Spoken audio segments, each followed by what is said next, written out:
Hi అండి, అందరికీ తొలి ఏకాదశి శుభాకాంక్షలు. సో తొలి ఏకాదశి అనడం కన్నా పేలాల పండుగ అంటే మనం ఈజీగా గుర్తుపట్టచ్చు.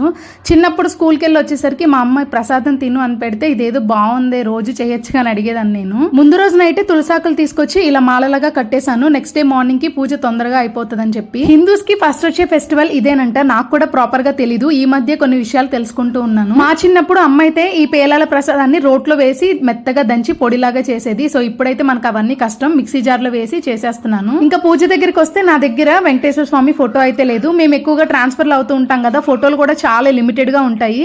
సో వరలక్ష్మి వ్రతానికి లక్ష్మీదేవి, సీతారాములు, పార్వతి పరమేశ్వరులు, ఇంకా మా పిల్లల కోసం దక్షిణామూర్తి ఫోటో తీసుకున్నాను. విష్ణుమూర్తికి బోలెడని రూపాలు ఉన్నాయి కదా, అందులో శ్రీరాముడికి తులసిమాల అయితే వేసి విష్ణు అష్టోత్తర నామాలు అయితే చదువుకున్నాను. ఇంట్లో చిన్నపిల్లలు ఉంటే చాలా కంగారుగా ఉంటుంది. ఇంకా వాళ్ళు లేవక ముందే తొందరగా పూజ అయితే కంప్లీట్ చేసేసుకున్నాను. ఇంకా అందరికీ పెట్టాక ప్రసాదం తిన్నాను. టేస్ట్ కూడా చాలా బాగుంది. ఓం నమో వెంకటేశాయ నమః.